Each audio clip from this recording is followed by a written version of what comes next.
रायपुर गांव की हवा में अजीब सी उदासी छाई हुई थी, जैसे चमेली की खुशबू के साथ कुछ और भी घुला हो, कुछ पुराना और ठंडा। कई हफ्तों से पतली गलियों में एक फुसफुसाहट चल रही थी, एक डरावनी कहानी जो हवा के साथ उड़ रही थी। एक चुड़ैल हम सबके बीच घूम रही थी। ये कोई मामूली चुड़ैल नहीं थी, बल्कि किसी गहरे दुख और बदले की आग से पैदा हुई थी। उसकी पहचान थी वो अनजानी परछाइयां और रात भर सुनाई देने वाली भयानक चीखें। आज रात ये डर सिर्फ एक फुसफुसाहट नहीं था। आज रात ये गांव के हर एक दिल पर एक कसते हुए बंधन की तरह महसूस हो रहा था। इससे पहले कि हम रायपुर में हुई उन डरावनी बातों में खो जाएं, मैं आपसे कहना चाहती हूँ कि इस कहानी को और अच्छे से सुनने के लिए थोड़ी शांति ढूंढें। अगर हो सके तो कमरे की लाइट कम कर दें, और अगर आपके पास हेडफोन है तो उन्हें लगा लें।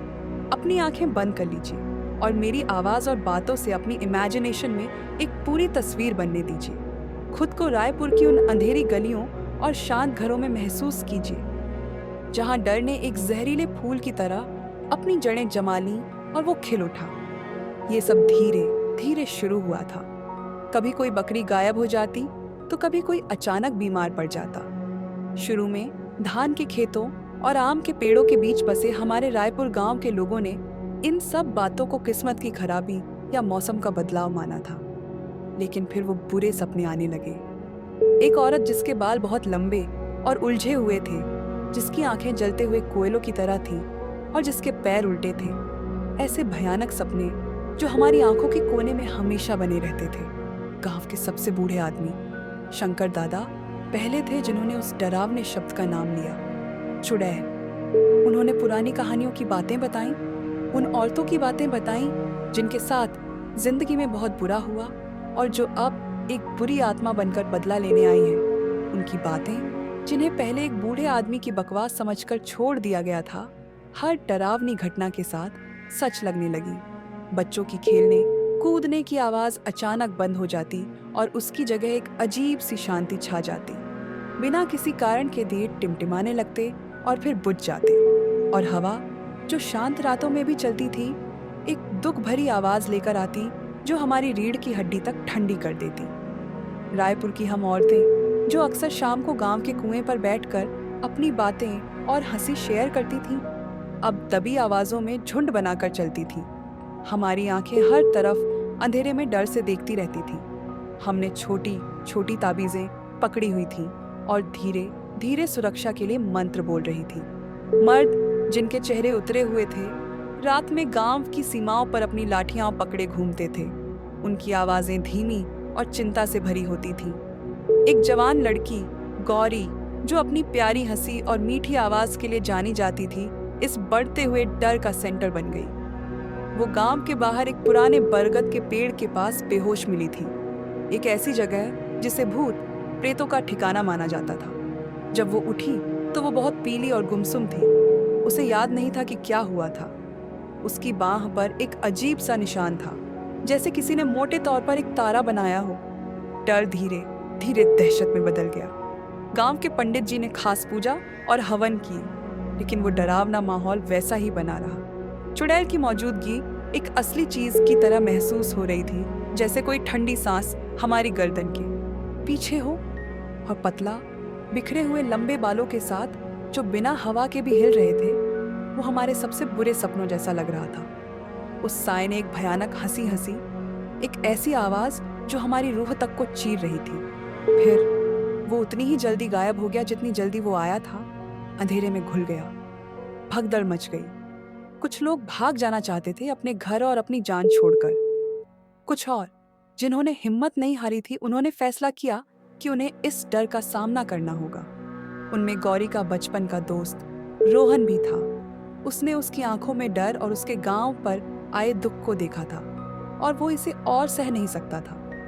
रोहन को अपनी दादी माँ की सुनाई एक पुरानी कहानी याद आई, एक ऐसी कहानी जिसमें बताया गया था कि एक चुड़ैल की ताकत उसके पुराने दिनों की किसी चीज से जुड़ी होती है, कुछ ऐसा जिससे उसका गहरा कनेक्शन होता है। अगर उस चीज को ढूंढकर तोड़ दिया जाए तो चुड़ैल का बंधन टूट जाएगा।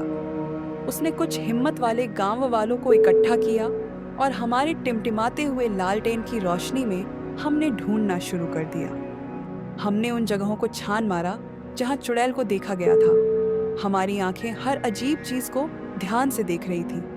दिन रात में बदलते गए, चिंता भरी खोज और दबी हुई बातों से भरे हुए। जैसे ही हमारी उम्मीद कम होने लगी, गौरी, जिसकी तबीयत धीरे धीरे ठीक हो रही थी, को कुछ याद आया।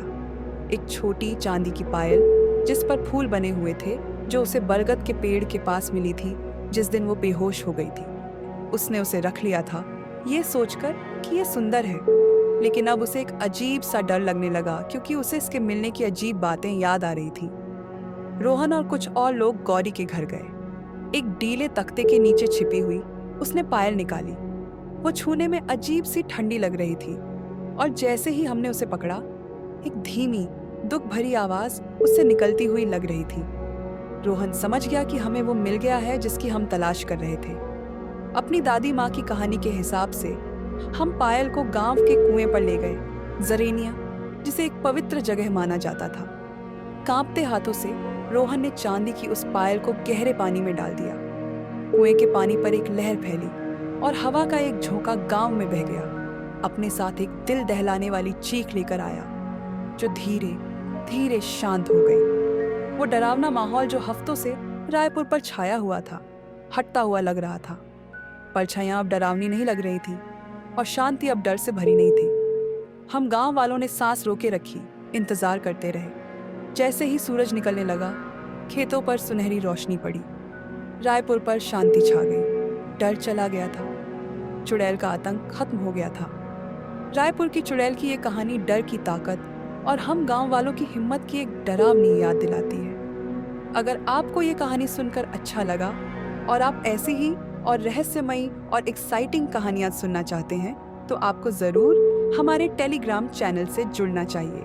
हम हर तरह की इंटरेस्टिंग कहानियों में जाते हैं, बिहाइंड द सीन्स की बातें शेयर करते हैं और अपने लिसनर्स से और करीब से जुड़ते हैं। आपको हमारे खास टेलीग्राम कम्युनिटी का लिंक नीचे डिस्क्रिप्शन में मिल जाएगा। आइए और हमारी बातों में शामिल हो जाइए। तो सब्सक्राइब बटन और नोटिफिकेशन बेल जरूर दबाएं ताकि आप हमारी अगली डरावनी कहानी मिस न करें। आपका साथ हमें और कहानियां बनाने में हेल्प करता है।